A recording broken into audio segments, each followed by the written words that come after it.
Welcome back to another video, guys. My name is Chief Pat, and today I'm going to be showing off some Town Hall 11 footage. And before you guys ask, we did get an answer as far as when the update's going to be coming out. They posted on the forums that the update is targeted to come out on December 10th, so look for it to come out on your device around that time. I know I'm excited to check it out. I want to check out some stuff at Town Hall 11, as well as for the shield changes. Those are some pretty massive changes that people definitely want to see in action, so I can't wait until December 10th. That looks like when it's going to be the date that the update comes out, but until then, they sent over some Town Hall 11 footage for us to check out. So first of all, let's check out an air attack that one of the developers did using the King, Queen, and as well as a Golem to clean out some buildings in the beginning, and then Lavalunian after that, as well as saving up the Grand Warden for some of the air troops in the rest of the raid. Now, when dropping the King, Queen, and Jump Spell, unfortunately, they didn't do a great job of clearing some of those outside buildings, so it turns out that the King got sort of stuck on a barracks and went to the right-hand side. The Queen's going to go to the left-hand side, and unfortunately, no progress was made into the center of the base,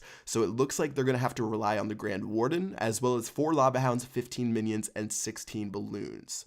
So they're going to start at 24% before the rest of the troops are dropped. So let's see how powerful the Grand Warden is, as well as when that new Eagle Artillery wakes up, it's going to start doing damage. Now look at that Lava Hound on the left. You can see it got targeted by the Eagle Artillery, and it's going to start raining some damage down from the sky, and it's going to do a pretty decent amount of damage. And it's actually going to go to the right-hand side, seeing as that Lava Hound went down. So it's going to target that massive clump of balloons right there, and they're going to go ahead and freeze it to make sure it doesn't do that damage again. So Grand Warden's going to pop the Eternal Tome to make sure the troops near him are invincible, and he is in flying mode, so he's going to avoid those expos that are pointing to ground, avoid the cannons, but again, he will be targeted by air defense, so that's something to watch out for when you have the Grand Warden up in the sky.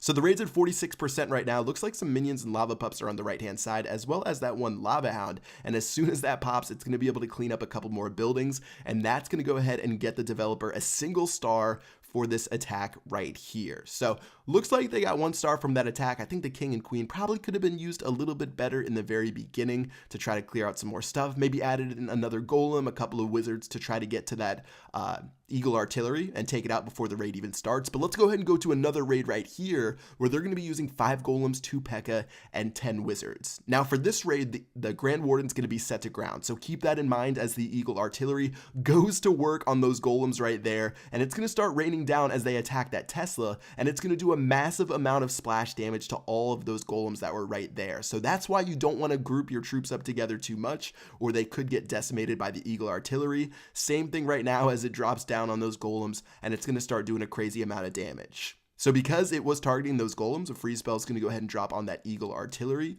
One thing that you're going to want to be able to do against the Eagle Artillery is drop the freeze spell as soon as you think it's going to shoot its ability, just to make sure you time it right and save a little bit of damage for the rest of your troops.